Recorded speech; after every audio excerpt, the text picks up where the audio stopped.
Greece का खूबसूरत द्वीप थीरा, जिसे आज हम सेंटोरिनी के नाम से जानते हैं। यहाँ धूमधाम से एक शादी चल रही थी, लोग नाच रहे थे। तभी अचानक जमीन हिलने लगती है। एक जबरदस्त भूकंप पूरे इलाके को हिला देती है। सारे लोग इधर उधर भागने लगते हैं, लेकिन इस भूकंप ने सिर्फ तबाही नहीं मचाई, बल्कि समुद्र की गहराई में सदियों से दबा एक राज भी बाहर निकाल दिया। दूसरे सीन में एंट्री होती है हमारी लीड कैरेक्टर सारा की। वो बताती है कि आज से ठीक 2356 साल पहले एक ज्वालामुखी विस्फोट के दौरान समुद्र ने एक पुराना मंदिर अपने अंदर निगल लिया था। इस मंदिर का नाम था लूना टेम्पल, जिसे खुद सिकंदर ने अपने सबसे कीमती खजानों को रखने के लिए बनवाया था। कानूनन उस वक्त इस मंदिर की सही जगह को कभी भी दर्ज करने की इजाजत नहीं थी, इसलिए सदियों तक कोई नहीं जान पाया कि ये मंदिर असल में कहाँ डूबा है। लारा ने समंदर की धाराओं में आए बदलावों का सालों तक अध्ययन किया और आखिरकार उसे यकीन हो चुका था कि वो लूना टेम्पल की सही जगह पहचान चुकी है। भूकंप ने बस उसकी मेहनत को आसान बना दिया। लारा अपनी टीम के साथ समंदर के अंदर उतरती है। पानी के भीतर वो नजारा किसी सपने से कम नहीं था। लारा और उसकी टीम मंदिर के अंदर घुसती है, जहाँ उन्हें एक चमकता हुआ सुनहरा गोला मिलता है, जिस पर एक अजीब सा कोड पैटर्न बना हुआ था। इसी के साथ मंदिर की दीवारों पर पेंडोरा के बॉक्स से जुड़े कुछ संकेत भी मिलते हैं। लेकिन जैसे ही लारा इस गोले को अपने हाथ में लेती है, उसकी टीम पर अचानक हमला हो जाता है। ये हमला करते हैं दो भाई, चेनलो और सेनलो। ये दोनों कोई मामूली अपराधी नहीं, बल्कि चीन के एक बड़े गिरोह सेलिंग के सरदार हैं। टीम को मारने के बाद ये लोग लारा पर भी हमला करते हैं और गोला लारा के हाथ से छूट जाता है और तभी टेम्पल टूटने लगता है और बड़े बड़े पत्थर गिरने लगते हैं। वो लोग उस गोले को लेकर निकल जाते हैं और लारा को मरने के लिए वहीं छोड़ देते हैं। लारा तैरते हुए एक शार्क के सहारे बाहर निकलती है और बेहोश हो जाती है। तभी हिलेरी और ब्राइस वहाँ पहुँचते हैं और लारा को बचाकर घर ले आते हैं। कुछ ही दिनों बाद लारा के पास ब्रिटिश खुफिया एजेंसी MI6 के लोग आते हैं। वो लारा को बताते हैं कि जो गोला चेनलो ने चुराया है वो कोई मामूली चीज नहीं है, ये असल में एक नक्शा है जो पेंडोरा के बॉक्स तक पहुंचने का रास्ता दिखाता है। तुमने शायद पेंडोरा के बॉक्स की कहानी सुनी होगी, ग्रीक मिथोलॉजी की एक कहानी, जिसमें कहा जाता है कि इस बॉक्स के अंदर दुनिया की सबसे खतरनाक बीमारी बंद है, जो कि खुद जिंदगी की शुरुआत की साथी मानी जाती है। ये बॉक्स एक रहस्यमय जगह में छुपा हुआ है, जिसे क्रेडल ऑफ लाइफ यानी जिंदगी का पालना कहा जाता है, और इसे सिर्फ वही सुनहरा गोला ढूंढ सकता है। MI6 को खबर है कि चेनलो इस गोले को बेचने की सोच रहा है और खरीदार कोई और नहीं बल्कि जोनाथन रीज है, एक ऐसा वैज्ञानिक जिसे कभी नोबेल पुरस्कार से नवाजा गया था, लेकिन आज वो एक बायो टेररिस्ट बन चुका है जो खतरनाक हथियारों का सौदागर है। अगर रीज के हाथ पेंडोरा का बॉक्स लग गया तो वो इसका इस्तेमाल पूरी दुनिया को तबाह करने के लिए कर सकता है। लारा को समझ आता है कि ये गोला किसी भी कीमत पर रीज के हाथ नहीं लगना चाहिए। वो MI6 की मदद करने के लिए तैयार हो जाती है, लेकिन एक शर्त रखती है, उसे चेनलो के गिरोह और उसके पूरे नेटवर्क की गहरी जानकारी रखने वाला कोई इंसान चाहिए, और इसके लिए लारा एक ही नाम सोचती है, टेरी शेरिडन। टेरी शेरिडन कोई मामूली इंसान नहीं, वो एक पूर्व रॉयल मरीन रह चुका है जो बाद में एक भाड़े का सैनिक यानी मर्सिनरी बन गया। लेकिन टेरी की एक खासियत यह भी है कि वो कभी लारा का बेहद करीबी रह चुका है, एक पुराना प्रेमी। मुश्किल ये है कि टेरी इस वक्त कजाकिस्तान की एक जेल में बंद है, अपने ही किसी गुनाह की सजा काट रहा है। MI6 इस सौदे पर राजी हो जाती है, टेरी को जेल से रिहा किया जाएगा, बशर्ते वो लारा के साथ मिलकर इस मिशन में मदद करे। कजाकिस्तान की उस सख्त जेल में टेरी को अचानक एक खबर मिलती है कि उसकी रिहाई हो रही है, और वो भी किसी और की नहीं बल्कि लारा क्रॉफ्ट की सिफारिश पर। लारा टेरी को समझाती है कि उनका मकसद है चेनलो के अड्डे तक पहुंचना और वो सुनहरा गोला वापस हासिल करना, इससे पहले कि वो जोनाथन रीज के हाथ लग जाए। टेरी, जो चेनलो के पूरे नेटवर्क को अच्छी तरह जानता है, इस मिशन के लिए राजी हो जाता है। दोनों मिलकर एक प्लान बनाते हैं कि चेनलो के गढ़ में कैसे घुसा जाए। लारा और टेरी एक खास ग्लाइडर जिसे MI6 ने उन्हें दिया था, उसमें सवार होकर ये लोग चीन की सरहद में दाखिल होते हैं। लेकिन जैसे ही वो चीन की सीमा के करीब पहुंचते हैं, लारा फैसला करती है कि ग्लाइडर को यहीं छोड़ना होगा ताकि पीछे कोई सबूत न बचे। दोनों उस ग्लाइडर को जानबूझकर नीचे एक झील में गिरा देते हैं और आखिरी पल में पैराशूट खोलकर सुरक्षित नीचे उतर जाते हैं। वहाँ पर लारा की पहचान की एक औरत मिलती है। वो लारा और टेरी को गन्स और बाइक देती है। दोनों बाइक लेकर आगे निकल जाते हैं। काफी देर बाइक चलाने के बाद वे लोग पैदल चलते हैं। रास्ते में ही उन्हें चेनलो के आदमी पकड़ लेते हैं और दोनों को उसके अड्डे पर ले जाते हैं। चेनलो लारा को एक गोदाम में ले जाता है जहाँ पर प्राचीन टेराकोटा सैनिकों की मूर्तियां रखी होती हैं। लेकिन लारा सीधे उस गोले की बात करती है। चेनलो कहता है कि हमारी डील जोनाथन रीज के साथ हो चुकी है, पर लारा कहती है कि वो उसे उससे दोगुनी कीमत देगी। लेकिन यहाँ बात नहीं बनती और दोनों में फाइट शुरू हो जाती है, जबकि टेरी बाहर बाकी आदमियों को संभालने में लग जाता है। गोदाम के अंदर लारा अपनी सालों की ट्रेनिंग और फुर्ती का इस्तेमाल करते हुए आखिरकार चेनलो को हरा देती है। चेनलो अब लारा के सवालों के जवाब देने को मजबूर हो जाता है। लारा उससे पूछती है कि वो सुनहरा गोला अभी कहाँ है। वो बताता है कि गोला अब उसके पास नहीं है, बल्कि वो पहले ही संघाई भेज चुका है, जहाँ से उसका असली सौदा होने वाला है। लारा और टेरी वहाँ से निकलकर शंघाई की तरफ बढ़ते हैं। शंघाई पहुँचते ही लारा और टेरी को पता चलता है कि इस पूरे सौदे के पीछे चेनलो का छोटा भाई चेनलो है। चेनलो ने गोला अपने पास रखा था और वो सीधे इसे जोनाथन रीच को बेचने की तैयारी में है ताकि रीच के पैसों से वो अपने भाई के गिरोह को और मजबूत बना सके। लारा और टेरी शंघाई की भीड़ भाड़ वाली गलियों में सेन का पीछा करते हैं। जैसे तैसे करके ये लोग सेन के ठिकाने का पता लगा लेते हैं। जैसे ही लारा और टेरी वहाँ पहुँचते हैं उन्हें पता चलता है कि सौदा अभी होने वाला है। सेन अपने आदमियों के साथ एक सुनसान जगह पर खड़ा है और सामने आ चुका है खुद जोनाथन रीच अपनी टीम के साथ। सेन वो गोला रीच को देने ही वाला होता है तभी टेरी उन पर गोलियां बरसाना शुरू कर देता है। रीच अपना हेलीकॉप्टर ऊपर उड़ा लेता है और नीचे गोलीबारी शुरू हो जाती है। रीच सेन को ऊपर छत पर बुलाता है। लारा और टेरी भी उसकी तरफ भागते हैं लेकिन तब तक वो गोला रीच को दे चुका होता है। गोला मिलते ही रीच सेन को गोली मार देता है और अपना हेलीकॉप्टर लेकर जाने लगता है। तभी लारा हेलीकॉप्टर पर छलांग मार देती है और उस गोले के बॉक्स पर एक छोटा सा ट्रैकिंग डिवाइस लगा देती है। रीच और उसके आदमी तुरंत वहाँ से निकल जाते हैं। थोड़ी ही देर में लारा के डिवाइस में सिग्नल मिलना शुरू हो जाता है। ट्रैकर की लोकेशन बताती है कि रीच अब हांगकांग की तरफ बढ़ रहा है। बिना एक पल गवाए लारा और टेरी हांगकांग के लिए निकल पड़ते हैं। हांगकांग पहुंचकर लारा सिग्नल का पीछा करते हुए शहर के बीचों बीच बने एक बड़े मॉल तक पहुंचती है जिसे टाइम स्क्वायर नाम से जाना जाता है। यही इस मॉल के भीतर खाली पड़े एक ऑफिस स्पेस में रीच ने अपनी एक अस्थायी लैब बना रखी थी। लारा और टेरी बड़ी सावधानी से भीड़ में घुल मिलकर उस मॉल में दाखिल होते हैं। अंदर पहुंचकर लारा देखती है कि रीच की टीम कंप्यूटरों पर उस गोले के अंदर छुपे डेटा को डिकोड करने में जुटी है। लारा एक तरकीब अपनाती है। वो पूरी बिल्डिंग में फायर अलार्म बजा देती है और लैब में काम कर रहे बाकी कर्मचारी वहाँ से निकल जाते हैं। इस अफरा तफरी का फायदा उठाकर लारा और टेरी भी अंदर घुस जाते हैं। टेरी भी यहाँ पर बिजली का मेन स्विच गिरा देता है जिससे लैब में अंधेरा छा जाता है और लारा उस रूम में पहुँचती है जहाँ पर वो गोला डिकोड हो रहा था। लेकिन जैसे ही डिकोडिंग का काम पूरा होता है अचानक अपने आदमियों के साथ रीच वहाँ पहुँच जाता है और लारा को घेर लिया जाता है और इस बार वो बच नहीं पाती। रीच के आदमी उसे पकड़ लेते हैं। रीच लारा के सामने आकर अपना पूरा मंसूबा बताना शुरू करता है मानो उसे यकीन हो कि अब लारा कहीं भाग नहीं सकती। वो लारा को समझाता है कि उसका असली मकसद सिर्फ पेंडोरा का बॉक्स हासिल करना नहीं है बल्कि उसके अंदर छुपे खतरनाक प्लेग को दुनिया भर के अमीर खरीदारों को बेचना है। वो ये प्लेग ऐसे लोगों को बेचेगा जो सोचेंगे कि ये कोई मामूली वायरस है लेकिन असल में ये पूरी आबादी को खत्म कर सकता है। और सबसे खतरनाक बात, इस बीमारी की इकलौती दवा भी सिर्फ रीच के पास ही होगी जिसे वो सिर्फ उन्हीं को देगा जिन्हें वो काबिल समझेगा। रीच अपने आदमियों को इशारा करता है कि लारा को वहीं खत्म कर दिया जाए। एक आदमी अपनी बंदूक लारा के माथे पर तानकर गोली चलाने ही वाला होता है कि ठीक उसी वक्त टेरी वहां पहुंच जाता है और अपनी बंदूक से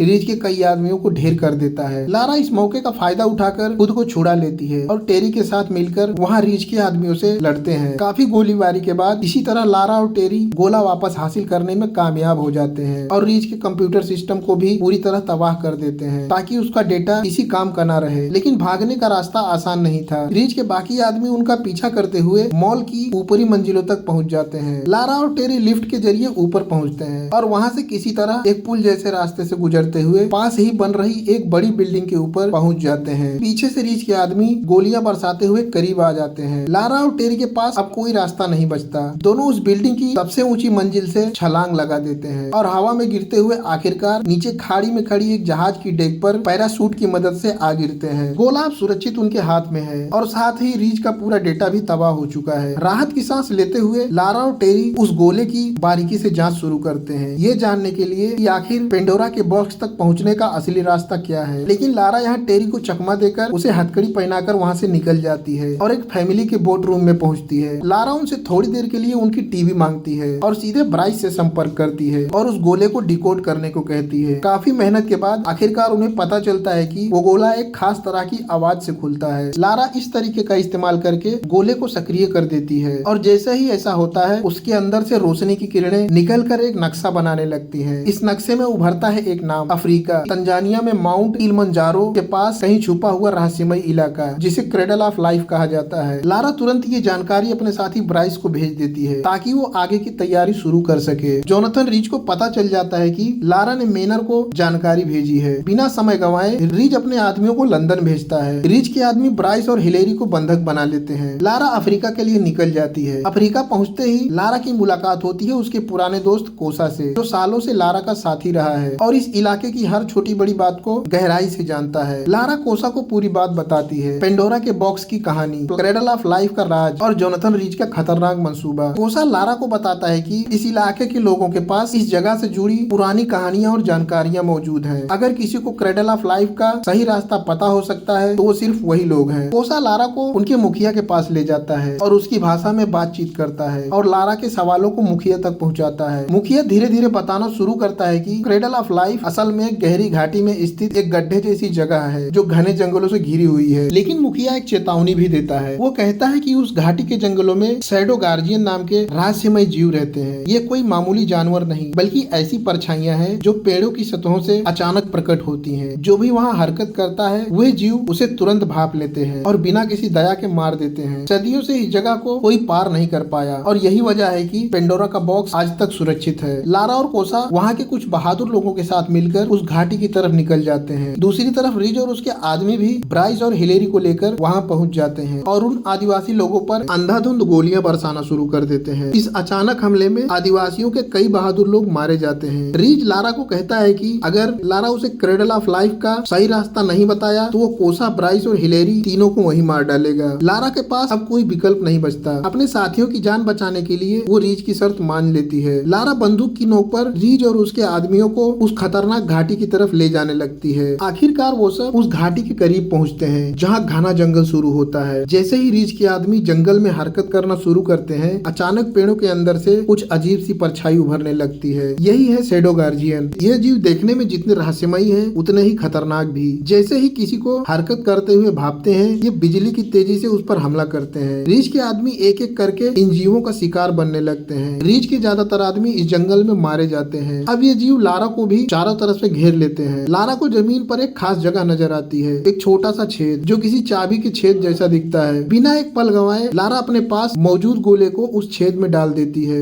जैसे ही गोला उस छेद में जाता है चारों तरफ फैली शैडो गार्जियन की परछाइयां धीरे धीरे गायब होने लगती हैं, जैसे उनका काम अब पूरा हो चुका हो। इसी के साथ जमीन में एक बड़ा प्रवेश द्वार खुलने लगता है जो सीधा नीचे क्रेडल ऑफ लाइफ के अंदर जाता है। इधर टेरी भी अपने आप को आजाद करके वहाँ पहुँच जाता है और ब्राइस और हिलेरी को बंधक बनाने वाले आदमियों को मार देता है और दोनों को आजाद कर देता है। लारा और रीज दोनों उस प्रवेश द्वार के अंदर कदम रखते हैं। जैसे ही वो नीचे उतरते हैं उनके सामने आता है एक ऐसा नजारा जो किसी सपने से कम नहीं था। ये कोई मामूली गुफा नहीं बल्कि एक ऐसा भूल भुलैया है जो पूरी तरह क्रिस्टल जैसे किसी अजीब पदार्थ से बना है। यहाँ हर तरफ रोशनी अजीब ढंग से टूटती और बिखरती है और सबसे हैरान करने वाली बात ये है कि फिजिक्स के आम नियम भी यहाँ काम नहीं करते। दीवारें ऊपर नीचे होती दिखती हैं, रास्ते खुद ब खुद बदलते नजर आते हैं और गुरुत्वाकर्षण भी यहाँ अपने ही हिसाब से चलता है। धीरे धीरे आगे बढ़ते हुए लारा और रीज भूल भुलैया के सबसे गहरे हिस्से तक पहुँचते हैं। पेंडोरा का बॉक्स वहीं रखा था लेकिन उसके चारों तरफ काला, गाढ़ा और बेहद खतरनाक तेजाब है। ये कोई मामूली तेजाब नहीं बल्कि इतना जहरीला है कि इसके संपर्क में आते ही कोई भी चीज पल भर में गलकर खत्म हो जाए। रीज गन पॉइंट पर लारा को वो बॉक्स उठाने को कहता है लेकिन मौका मिलते ही लारा वहाँ से भागने की कोशिश करती है और फिर दोनों में फाइट शुरू हो जाती है। इसी बीच टेरी भी वहाँ पहुँच जाता है। वह पेंडोरा के बॉक्स को अपने गन की मदद से बाहर निकाल लेता है। तभी लारा रीज को उसी काले तेजाब में फेंक देती है। यहाँ पर जोनाथन रीज तड़प तड़प कर मर जाता है। अब लारा टेरी से कहती है कि हमें यह पेंडोरा का बॉक्स यहीं छोड़ देना चाहिए, लेकिन टेरी कहता है कि इतनी मेहनत, इतना खतरा उठाने के बाद वो खाली हाथ वापस नहीं जा सकता। उसके शब्दों से साफ झलकता है कि वो इसे अपने साथ ले जाना चाहता है, चाहे इसकी कीमत उसे कुछ भी क्यों न चुकानी पड़े। लारा साफ शब्दों में टेरी को समझाने की कोशिश करती है कि ये बॉक्स किसी के हाथ भी सुरक्षित नहीं है, चाहे वो कोई भी हो। इसे यहीं इसी तेजाब के कुंड में वापस छोड़ देना ही सही है ताकि दुनिया इसकी तबाही से हमेशा के लिए बची रहे। लेकिन टेरी अपनी जीत पर अड़ा रहता है। उसके लिए ये सिर्फ पैसा और ताकत का सवाल है, इंसानियत की सुरक्षा का नहीं। जैसे ही लारा आगे बढ़ती है टेरी अपनी बंदूक निकालने की कोशिश करता है। इससे पहले कि वो कुछ कर पाए लारा उसे पहले ही गोली मार देती है। लारा बड़ी सावधानी से पेंडोरा के बॉक्स को उसी काले तेजाब के कुंड में वापस डाल देती है जहाँ से उसने इसे उठाया था। जैसे ही बॉक्स तेजाब में डूबता है लारा को एक अजीब सी राहत महसूस होती है, मानो एक बहुत बड़ी जिम्मेदारी उसके कंधों से उतर गई हो। वो जानती है कि अब ये खतरनाक ताकत हमेशा के लिए इंसानी दुनिया से दूर इसी रहस्यमयी जगह में सुरक्षित रहेगी। लारा उस भूल भुलैया से बाहर निकलती है। मुखिया और गांव के लोग लारा का शुक्रिया अदा करते हैं क्योंकि उसकी वजह से वो खतरनाक ताकत हमेशा के लिए सुरक्षित हाथों में चली गई। जाते जाते लारा की नजर पड़ती है ब्राइस और हिलेरी पर, जिनके चेहरे पर गांव की औरतें कुछ खास रंग और डिजाइन बना रही थी। लारा मजाक उड़ाते हुए कहती है कि ये लोग तुम दोनों की शादी करवाने वाली है। दोनों ये सब छोड़कर भागने लगते हैं। दोस्तों, ये थी Lara Croft Tomb Raider cradle of life की पूरी कहानी। उम्मीद है आपको ये वीडियो पसंद आई होगी। अगर आपको ये स्टोरी अच्छी लगी हो तो वीडियो को लाइक और चैनल को को सब्सक्राइब जरूर करें। मिलते हैं किसी और वीडियो में।